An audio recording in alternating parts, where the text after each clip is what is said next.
Hello, dear friends. Out here at the bus stop this morning.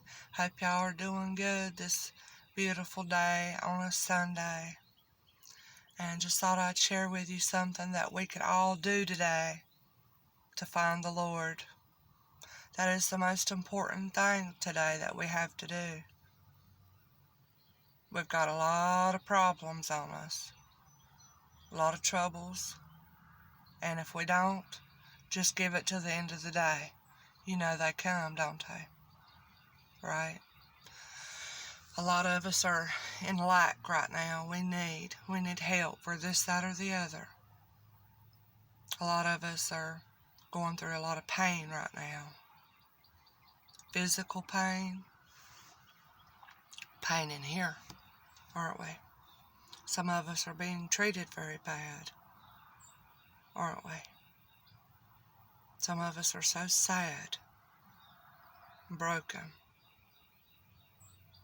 We need help. And you know, the time has come that we stop looking outward for the answers. We stop looking to that significant other for what we need. For love, security, worth. We stop looking to the pocketbook, the money in the bank, and everything it can do for us. What can money do? What can money do? Give us a good vacation, buy us some good food for our bellies, get us some new clothes to hang on this body, you know. All of these things are fleeting, alright? At the end of the day, it's you and the Lord. Me and the Lord. Alright?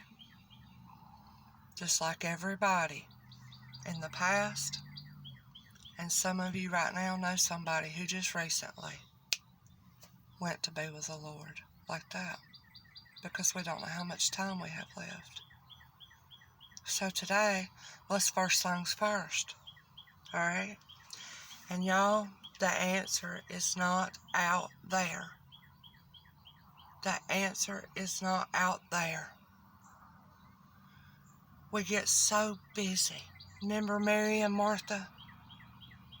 Remember Martha running around, trying to serve, trying to do, trying to be a good servant and a helper?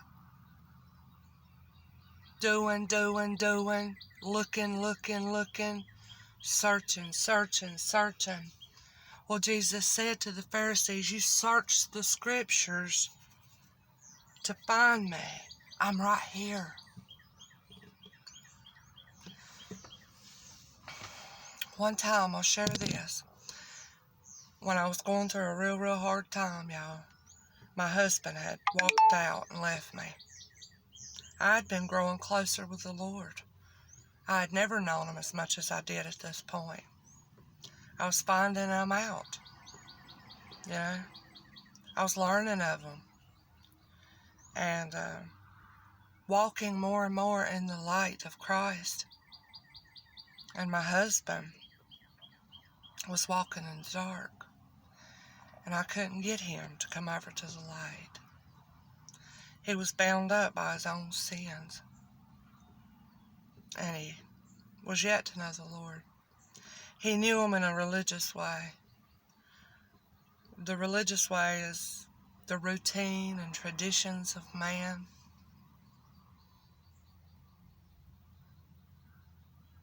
And he knew him that way. And then I was dealing with my dad who lived with me.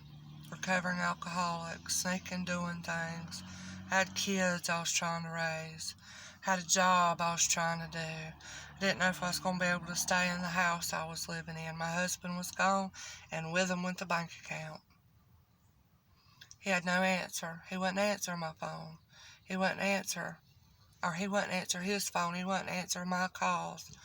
and I knew not what to do.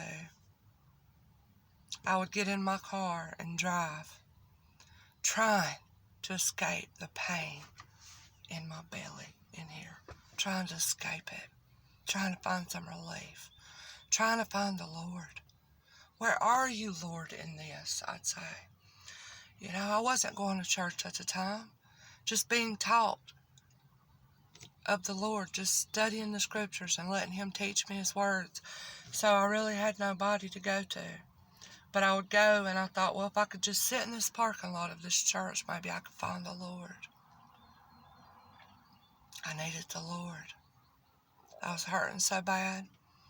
I didn't know what to do. I was lost.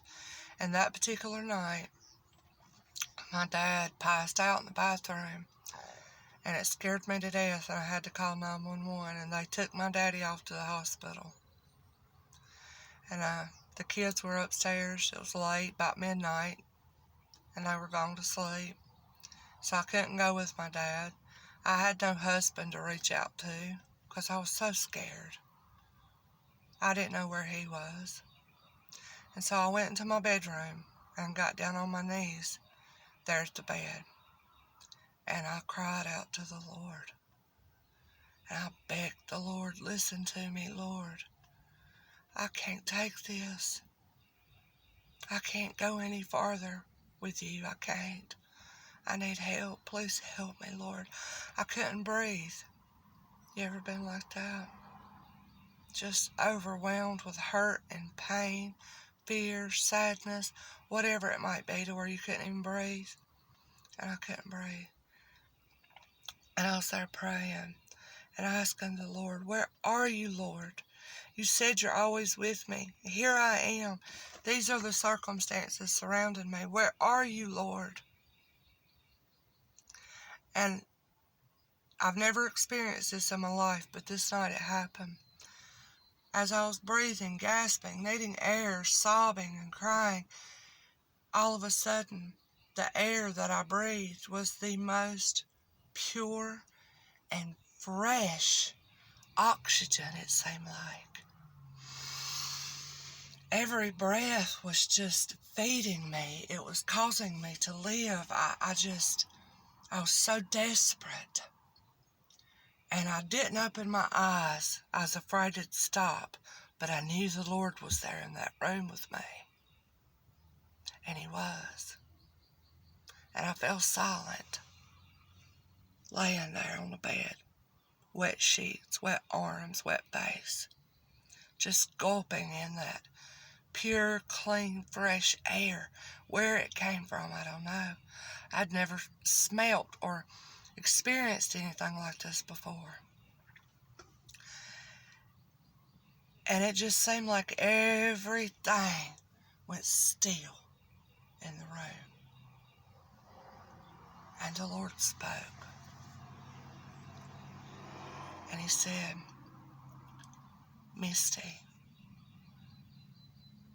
what's going on right now? It's not about all these circumstances around you. Mark, your husband, your dad, this, that, and the other. All these things, y'all, that were just pressing me and squeezing the life out of me. He said, it's not about all those things. He said, it's just between me and you. Me and you. And I didn't know what He meant.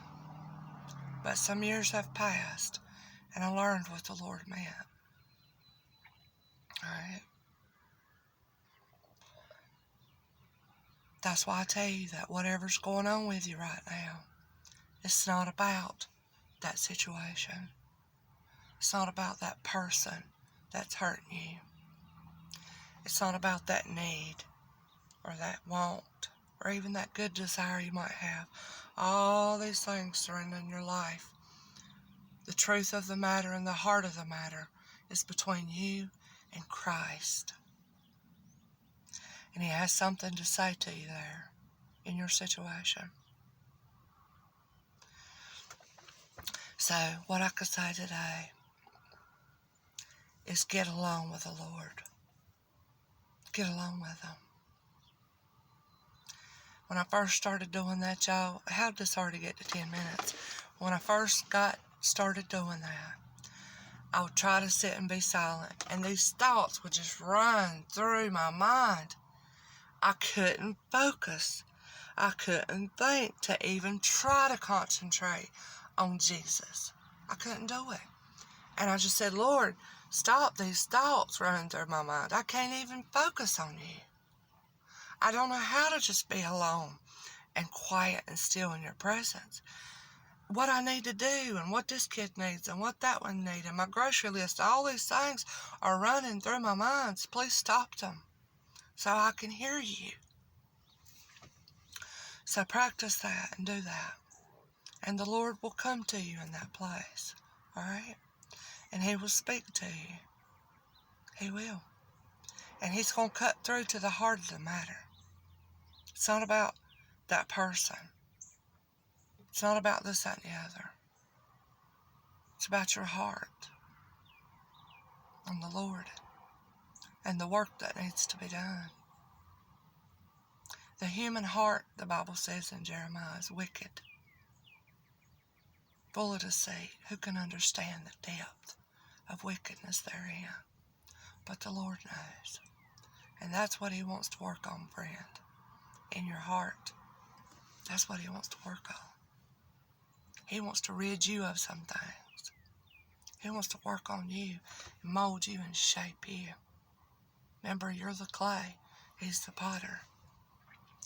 And that's where that work begins, in the mind, in the heart of man. Only He has the power to do that. Even if that situation and that circumstance and all these things were just right, y'all, there's still much work to be done in here between you and the Lord. And that's where it starts. It took me a long time to know that. So get along with the Lord. Search for Him with all your heart. Ask Him to give you a heart that desires Him above all else in this world. Ask Him for that. He'll give it to you. All right? That's where things really get started. And what He'll do in here is He'll wipe the slate clean of everything you ever thought you knew about Him. He'll start from scratch. All right? Because your relationship with the Lord cannot be based on what everybody else says about Him. Okay? It can't even be based on what you think He is, who you think He is, because He's much higher than you could ever think. We need Him and His Spirit to cleanse our mind of all unrighteousness and to teach us this way. That's the best thing I could say to do.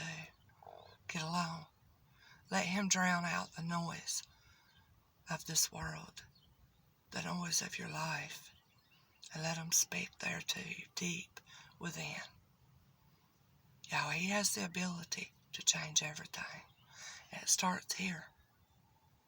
Alright? It starts here. I can say this is true, but you need to know it for yourself. You can't live off another man's bread. You need your own daily bread from the Lord to feed you, because you're special and unique to the Lord. There's not another like you. Alright? So your relationship with Him is special. That's what needs to be worked on. Not figuring out what to do about all this, that, and the other. Because the Lord's in those things. He's using those things to wake you up, to draw you to Him. He's got something He wants to say to you. And His words are life.